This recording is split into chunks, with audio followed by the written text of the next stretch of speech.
Hey guys, in this video, we'll be setting up an email dispatch for our IT conference registration system. Now, the context for an email dispatch is that when somebody fills out this form, all they get is a success page. They just get a page that says, hey, thank you for registering, but they don't really have any tangible proof. And the easiest way to give somebody tangible proof of filling out an electronic form would be to send them an email confirming that they have completed the action successfully.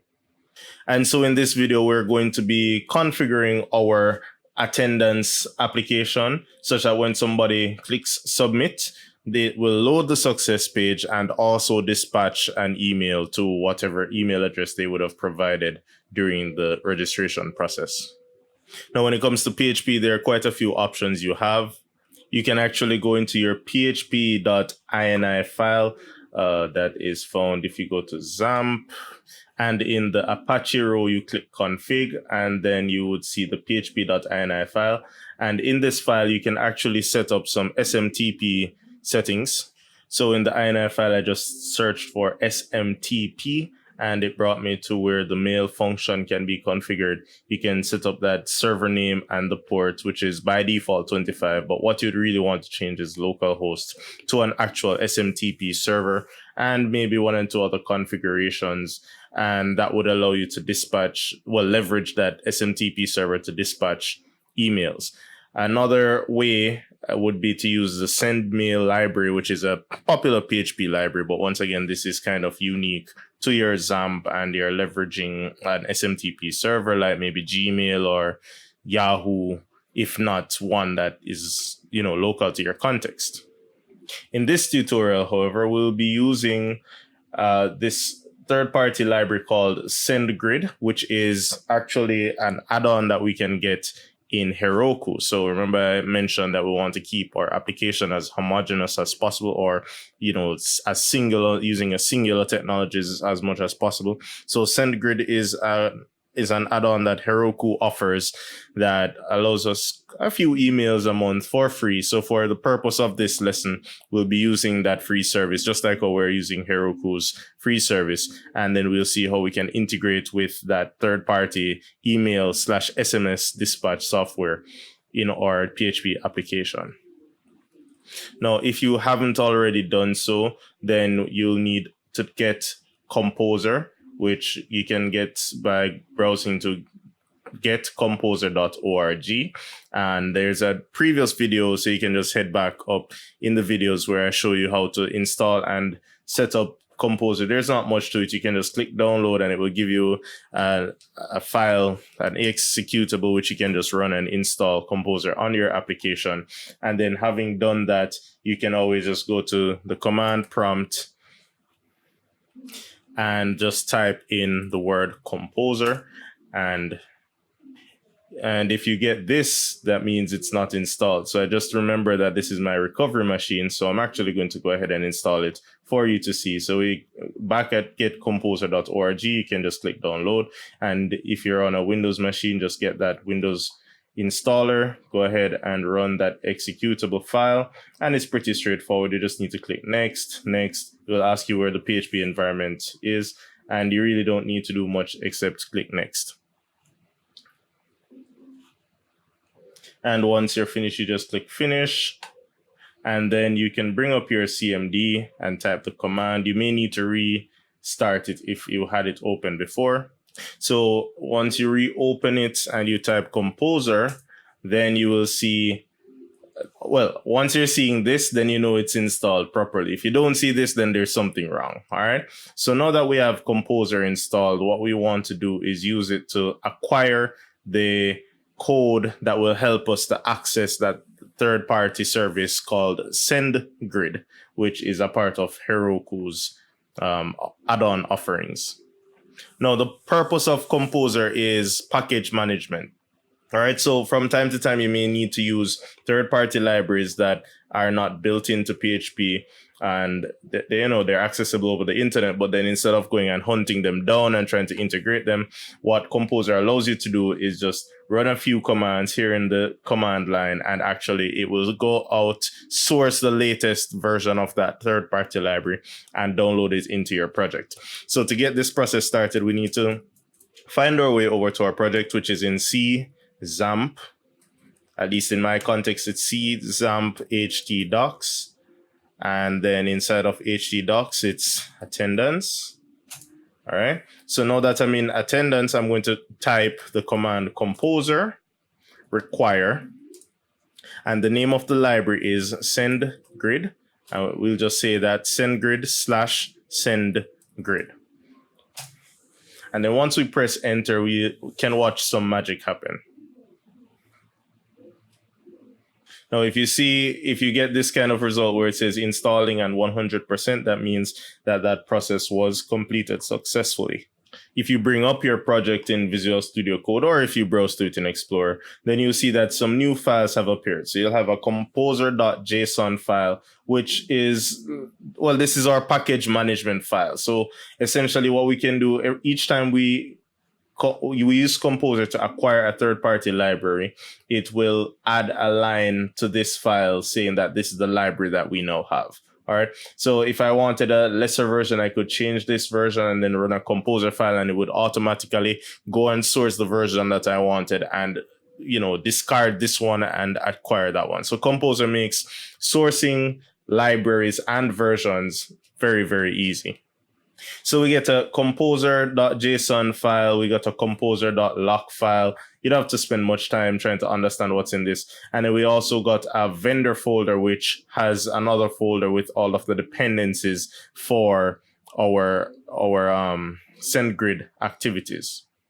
All right, so now that we have downloaded the libraries locally, let us head on over to Heroku and add this library to our app. So I'm just going to type in Heroku.com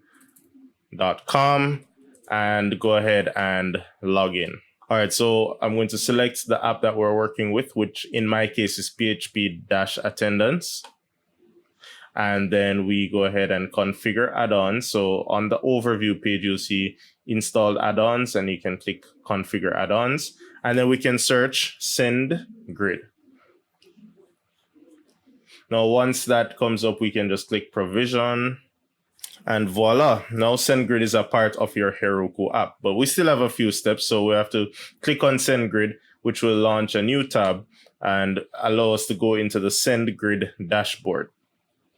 Now, the SendGrid dashboard will actually ask you to verify your activities, your identities, and well, we can skip to the part, even if it doesn't, then if you go to settings and then API keys, which is what we're really interested in, it will prompt you. So I already have an API key, but it will prompt you to verify your email address. And then that may take a few moments. You wait on that email and you verify yourself, and then you can follow these steps again. So once you're in SendGrid, what you want to do is go to settings and API keys.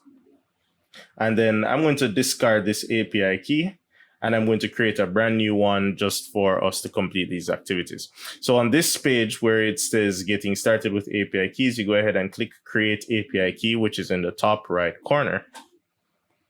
This will launch a little modal asking us what exactly we want. So we can give the API key a name. So I'm going to just call it email. Something simple, doesn't have to be a flashy name. And then I'm going to use restricted access because I really don't need every single feature that they have to offer. I really just want the simple stuff to send an email. So I'm going to click restricted access, and then under access details, I'm going to drop down mail send, and then I will select mail send. And then I'm also going to select email activity, and I'm going to click that one. So once it becomes blue, you know that you have selected it. And then at the end of that, I'm going to say create and view. And then this page here displays my API key. So you can just click in this space to copy it. By clicking it, it will copy it. But they do say for security reasons, they won't show it again. So make sure you store it somewhere safe. Otherwise, you're going to have to repeat that step if you lose this key, because they won't show it to you again. So you either copy it and store it here, or if you forget it, you'll have to discard it and then do it over. All right. So once I have that copied, I can click done, and I'm just going to store that somewhere safe for future use. All right, so back to our project. I'm going to start off by creating a new file, and I'm going to call this file sendemail.php. And then I'm going to go ahead and put in my customary PHP tags. And the first line in this file is going to be a require, and we're going to require a new file that would have come with our composer called autoload, which is found in our vendor folder. Now that we've included our composer files, and this file will actually give us access to certain SendGrid specific files, which you'll see as we go along. Next, I'm going to create a class, and I'm calling this class SendEmail, just like the file. This class, I won't have an instructor, but a constructor, but instead I will have a singular function, which I'm going to make static. So I'm going to say public static function, and I'll explain what static means in a bit. And then I'm going to call this function sendMail, not send email, but sendMail. Now, a static function pretty much, it does not require us to instantiate an object of type sendEmail. All right. So if you remember, every time we use the class, we had to say class is equal, or some object is equal to a new instance of that class, and then we can access the functions. When we make a static function inside of a class, we don't have to do that whole new part, but we can just call the class name and then use what we call a scope resolution operator to just access the function directly. But we're going to see that as we go along. Now, to keep our function dynamic, I'm going to put in 3 parameters. We want the to, which is where this email should be sent to. We want subject, and we want content. Now, the reason I'm doing it this way is that I want this function to be generic enough that it's used in multiple operations. So maybe when we create a new user, we dispatch an email to that user who has been created. When somebody registers for our event, we can use the same function to send off that email. So we don't have to write the code every time we need it, but we just call it a static function, and we take the to as a parameter. We can send over a new subject based on the context, and the content of the email can be dynamic also. Now, in this function, the first thing I'm going to declare is a variable for our key. Now, there are probably more elegant ways to do this, but I'm just choosing a path of least resistance. So I'm just defining the key in this variable, and then I'm going to use this key to access SendGrid's process or function. I'm going to use this key to access SendGrid's sendEmail function. Now, the first thing that we need to do, the second thing we need to do, is build an object of type new, and we're going to use a backslash and say SendGrid, or is it a /? I'm not sure which one that is, but SendGrid /mail/mail open and close parentheses. So this is a class that we now have access to because we included our autoload.php. So we can now access this class, which came over through our composer install of SendGrid. And now this email object is an instance of our SendGrid mail class. So next we can say email, and then we use our arrow, and then we set the from. So we say, what email address is this coming from? You can pretty much put anything there. So I'm going to put my own email address. So if we were running a real conference, then you would probably put the email address of the conference or the enterprise putting on the conference. And you can put on something here to say the name of the person or the enterprise, right? So if it was a no reply, but you didn't want no reply to show up, you could still write IT Conference Enterprises, but it's a no replies at itconference.com. Just for argument's sake. All right. The next thing that we want to do in email is set the subject. So we can say set subject. And then right here, we can just pass in our subject. Whatever is coming in as a parameter value here, we can pass it into the set subject. And then we can do the email object again, and then add to where we're adding a to. So whatever value came over as the email address to be dispatched, for the email to be dispatched to, goes in this parameter, and then it gets added to the email object using that function. And then finally, we can add content. Now, the content variable requires two parameters. The first one is the type of content. So I can say text/plain if I'm just sending, like a regular sentence or a regular string. If it was supposed to be HTML, then I would have to say like text/HTML instead. All right, so you can choose what kind of content you're sending over. Just note, if you choose text/plain, but then you send HTML content, then the HTML will not render in the email. So people will actually be getting tags and H1 tags and HR tags. But if you chose text/HTML and sent over HTML code, you will actually format the HTML such that it gets rendered in the person's email just the way you intended it to be rendered. But for this example, I'll leave it as text/plain, and I'm going to then give it the content that would have come over in that function call.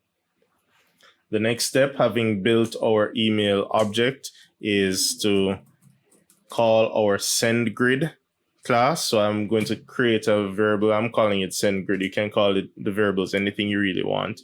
But then it's new, and then it's /SendGrid. That's capital S, capital G. And then we're passing in that key value. All right. So you'll see a number of examples online. Some people create what you call an environment file and then put the key in the file and then load that through modify the auto load to load that environment key into our SendGrid. So there are a number of ways to accomplish this. But once again, I just want the nice quick win. So I'm just helping you to connect to this service quickly. So as usual, we put in our try catch to make sure that if anything goes wrong, we catch that exception and we can debug it. So I'm just going to leave exception as generic. I won't be specific as to what kind of exception we're looking for.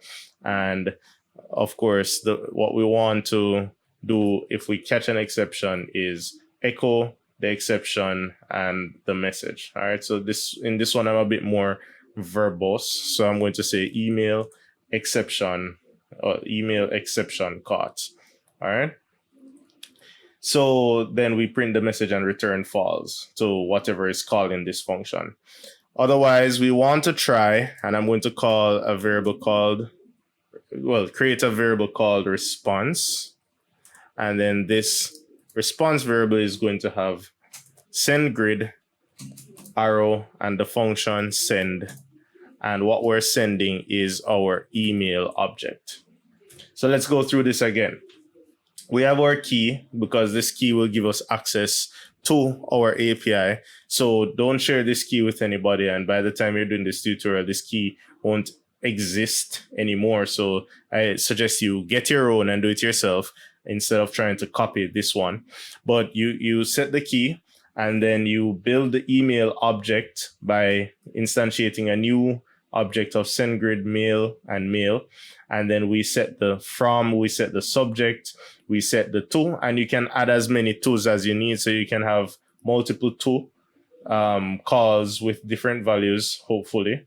So if you had to send to multiple persons at once, you could add as many as you need to. And then we add the content. And once again, the content can be plain or it can be HTML. So I'm just going to copy this and comment it out just to show you that we could send HTML also. And then we instantiate SendGrid as a new object. And then we call the function send, and I'm just storing that inside of response. And what I'm going to return is the response object. Now, HTTP has different response codes. The most common ones are 404, which is when you have a request that was not found, or 200 when everything was okay. I think SendGrid will send back 202, which is also an okay. That's a good response to have. So we will be looking for a 202 response upon a successful function call or action from this function call. All right. And if we get anything other than 202, maybe a 300 or 400, 400 is bad request in case something is wrong. So we'll be looking out for all of those things. Now, the next step is to modify our success page. So I'm just going to go and find success.php. And I need to, of course, make success aware of our new kid on the block, which is sendemail.php. So I will require send email under the dbcon. I'll just change that out, send email.php. And then having done that, I can just modify the code that says is success, meaning has the attendee been added to the database successfully? If yes, then we will show the success message, but I'm just going to dispatch that email right before. So now I can say send email. All right, so you see IntelliSense is helping me along. And then my 2 colons, which is that operator I mentioned earlier. And then we can just call the function send mail. So this is me calling that function in this class without needing to create a whole new object and operate that way. All right, so that's the advantage of a static class. So the send mail function takes 3 parameters. It takes parameter 1, which is the 2. So I'm just going to pass in our variable email, which is where we want to send the email to. It takes, let me just remind myself quickly, it takes a subject. So I'm going to write the static text. You have successfully.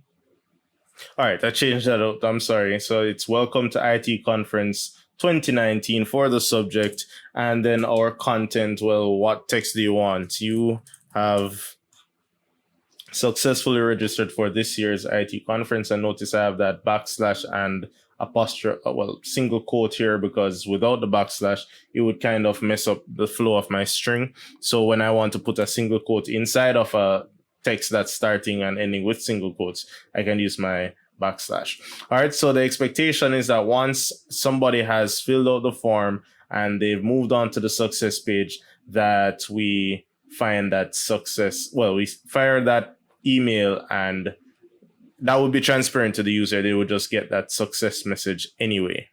One thing I'm going to fix though is that specialties, because specialty is showing that ID based on the database. So I'm actually just going to fix that quickly before we test this. So to quickly fix that, I'm just going to go over to CRUD and I'm going to find the function. Well, I think I'm going to have to create a function to get specialty by ID. So I have one that says get specialty. So I'm going to quickly create one just to get the specialty by ID. All right, so I call this one get specialty by ID, passing in an ID parameter, modify the SQL statement a bit to say get star from specialties where specialty ID is equal to just ID. And then I did all the other wonderful things that you do where you prepare, bind all parameters, and then execute your statement.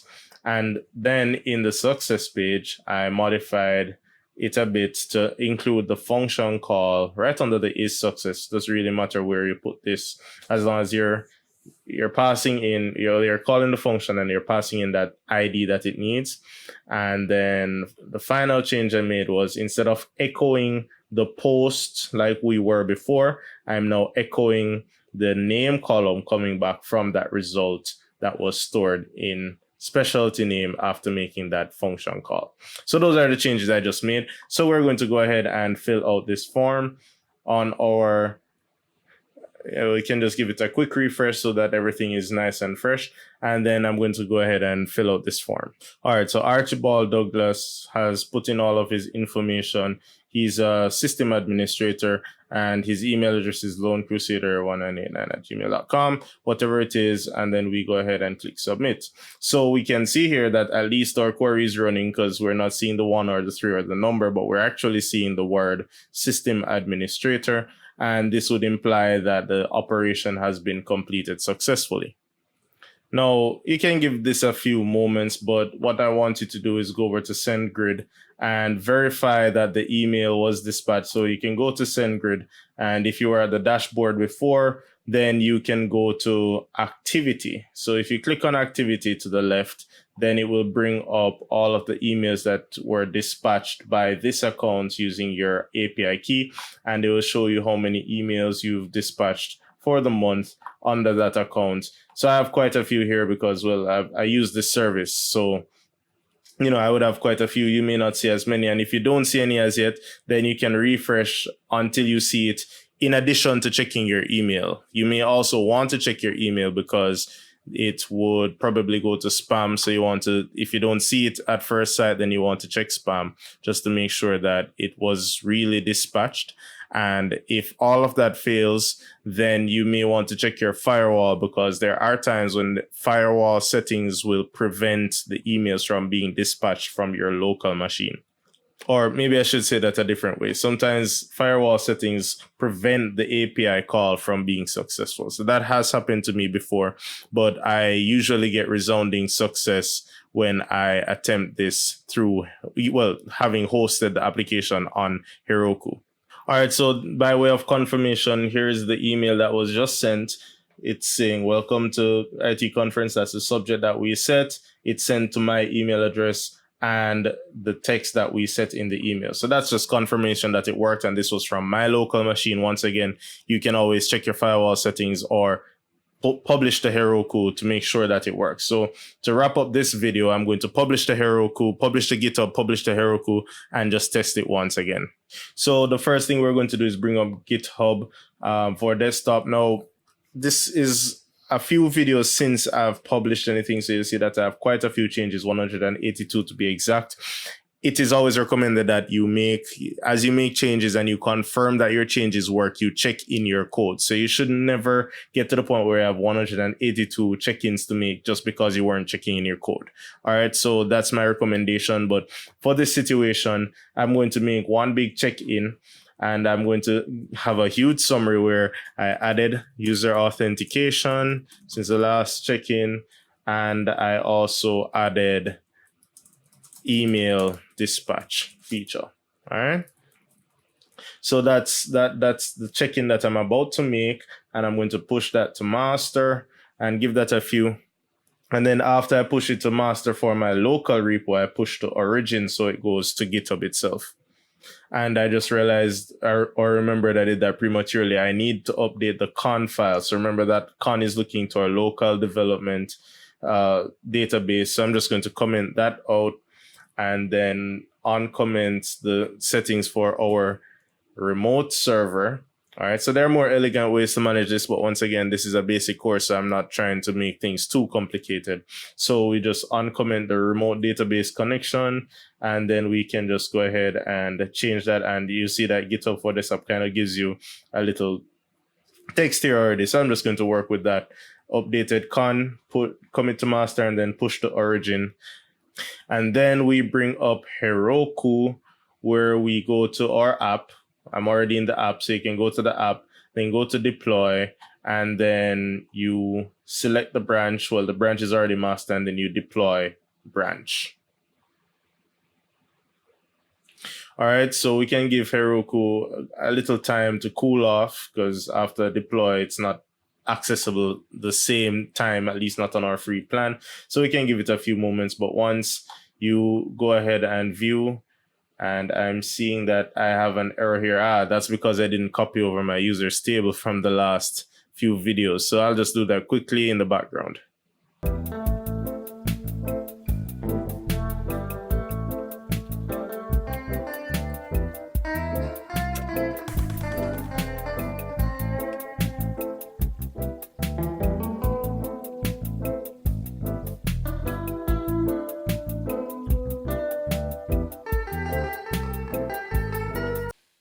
All right, and that's done, and order is restored to our application. So let's try and fill out a new user, and I'll just reuse the same Archibald Douglas data that I had, since that user would not be in our remote or in my remote database.